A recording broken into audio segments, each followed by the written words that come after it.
So I think there's something really interesting about the underlining subconscious part of what you're saying. And what I'd love to do is you in the book, you have a 4-step process. You alluded to this.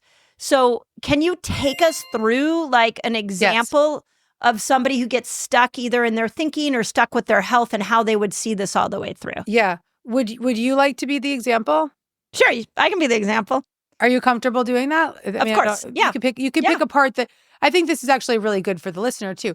Don't dive into the most deepest part of you. Work with something that's just sort of commonly around and, if it feels safe to connect to. And we're not going to the exiles. We're not going to the traumatized little children.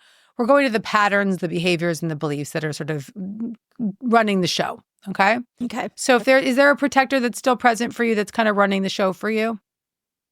Well, one that I'll be really open, one that came up in my therapy yesterday is not the fear of upsetting people I love. There is a deep-seated fear that even when I need to stand up for my own self, if it's going to hurt those that I love, it's really difficult for me. I get that. Okay, nice one. Okay, so the first step is to choose to check in. And this is the step of recognizing, okay, that fear of disappointing people or the people that I love is present. And so typically maybe what you might do, and this is just giving the example, it's not necessarily you, but one might check out when they feel that feeling or feel that fear or notice that they want to check out, right? And so in a case like this, maybe one would, people please or override themselves or do something to not feel that feeling. So normally we would check out. In this case, instead of checking out, we're going to choose to check in. Okay. So in the case of the person that's about to go binge, instead of opening the refrigerator and binging, you would check in. Or maybe midway through and your head's in the refrigerator, you're going to check in, okay? You're about to go rage on somebody, let's check in. Or you did rage on somebody, go check in afterwards, okay? So it's instead of checking out, you check in. So there's times when we want to dissociate, go back to YouTube, whatever, check in. Step one. And so the step one we've already done because you've chosen to check in with this part. And it's really getting buy-in from that part of yourself. Like, okay, let's take a look. And so we got the buy-in? We got the buy-in? Yeah, absolutely. Yep. Okay, step one is done. And so step one, choosing to check in, Mindy, focusing your attention inward. And if you feel comfortable, you might want to close your eyes, giving yourself a little bit of more of an experience inside. Okay. And so just checking in, focusing your attention inward instead of checking out. That was the first step. Now, the second step is to become curious about this part. And so, Mindy, you can answer the questions out loud to the extent that you feel comfortable. Now, focusing your attention towards this part, where do you notice it in your body? Oh, it's in my gut. Your gut, yeah. And is there any imagery or sensations physically that you might have connected to it? It feels like a strangling, like somebody's gripping me. A gripping and a strangling. Excellent. Okay. Yeah. And then is there any thoughts or sensations or emotions attached to it? The word I keep using is it's just, I feel yucky and nauseous. Yucky. Okay, good. Yeah. Nauseous, yucky. You have a lot of access to this part. It's beautiful. Now, is there an age connected? How old is this part? Yeah, it's early, like 3 or 4. Yep. Very young. Okay. Is there anything else, any other images or sensations or visuals or thoughts attached to it, beliefs that you want us to know, that it wants us to know? Well, one of the things just that came up, and I don't know if I'm stepping ahead, but was when I was in my mom's womb at 3 months old, her father died. And I have an innate sense, and I've worked on hypnotherapy and timeline work and things like that to understand if I came into this world to take care of her. Yeah, because beautiful. Her father adored her, and she lost him while I was being formed. And I feel like that might have been some kind of agreement I came into to take care of her and never let her hurt.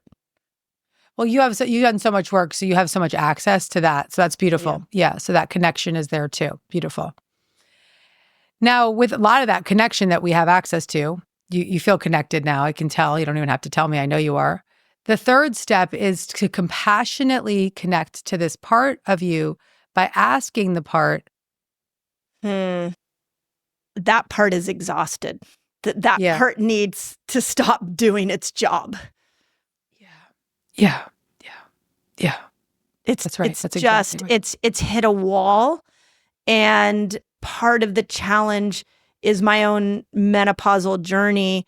I've stepped into a new empowered place where I'm no longer taking care of everybody. I'm no longer being responsible for everybody's happiness.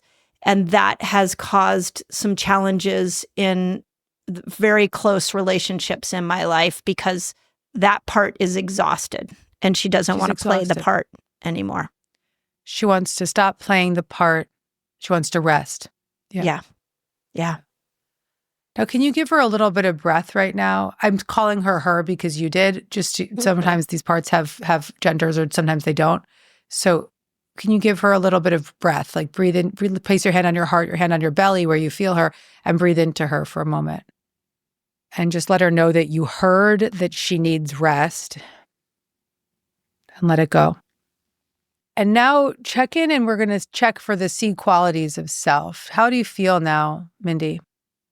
Yeah, I would say just by acknowledging her and checking in on her, I could feel a little bit like the hold in my gut, that strangling feeling feels a little bit softer.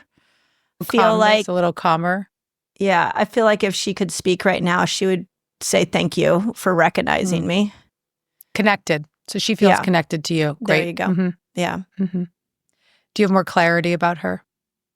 Well, it's interesting because this sort of just showed up yesterday in therapy, and I realized how insidious it is. It's just she adapts over and over and over again. She puts everybody's needs ahead of her own so that everybody can be happy, and she takes everybody's pain on her own shoulders. And yeah, I mean, it's vast. It's in a lot of relationships.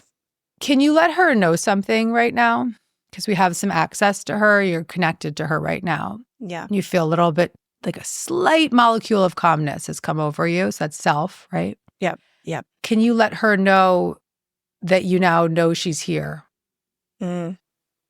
And maybe you want to let her know that you have these tools now. You've got the 4 steps, and that you can make a commitment to her to check in a little bit more often. Yeah, how does she get my attention? And the other thing that I would say is sort of coming up for me is she's angry. That's another part. Oh, it's a different part. Okay. Yeah. But she can be angry. She can be angry. There's a lot of aspects to all these parts, right? So that part can have anger, right? And also anger can be another part that's coming up, because when we start to face into these parts of us, these other parts start to come in. So it's a lot of different emotions at once. Got it. I would like to say that you did the process perfectly, and there's no right or way as long as you're following the steps. Okay. Because when you follow those steps, you will experience a molecule or more of self. Got it. And so the celebration here is that you had a little connection. Right. And the celebration is that the belly softened a little bit. Yes. And that there was a little bit more clarity about what she needs, and that she's there. And that she actually felt connected to you, which is huge. Yeah, I would say I feel like if I sat in like real like meditation with her, there would be a deep thank you for acknowledging that. I'll give you my app today just to support you in this, because in the app I have 11 self-guided self-help meditations, and so you can connect with her I can guide you with the meditations. So you can just have that in your pocket, just going to her whenever you want. And of course the practices in the book. And what I also want to, first of all, I want to say thank you to that part. Let that part know that I'm grateful that she was willing to come forward. And I also want to acknowledge another thing for your audience, and for me and for you as women going through menopause, is that when you go through menopause, and I'm new to really realizing it, but I've been going through perimenopause for 10 years, and now I'm here in menopause. I haven't gone a year without a period, but my numbers are very menopausal. Yeah, you're getting there. So I'm there. you have no more shits to give. That's right. That's right. And as hard as that is, it's beautiful for us to do this parts work. This book should be given to every single woman going through menopause because it should be just like sitting right next to your book because when you have no more shits to give, it's this beautiful quote is, my Rumi quote is, when the wound is the place where the light enters you. Yeah. When you're in that wound of just like, I don't have any capacity anymore to play this role. Yes. What you said is actually like literally verbatim what I've been saying. I can't actually do this anymore. That's right. I can no longer be this role anymore. That's right. It's such an opening because you have no other choice that have kept you stuck in the part. Yes. It's so interesting you say that because I've been telling people that are close to me that are understanding what I'm going through. I've been telling them that I can't stop this new version of me that's emerging. It's like I can't even hold her back because I'm 2 years without a cycle. I'm definitely at that place where I don't care anymore. And I'm exhausted holding all these parts, to your point. And it's exciting, it's liberating, and it's scarier than shit all at the same time because every relationship now has to have a new conversation and people have to get to know you differently. I had this happen with my dad the other day. I said something to him and he's 88 years old. Has pre-dementia. And literally he looked at me and he said, you know what? I realize you've really changed and I need to look at you differently. And I said, thank you.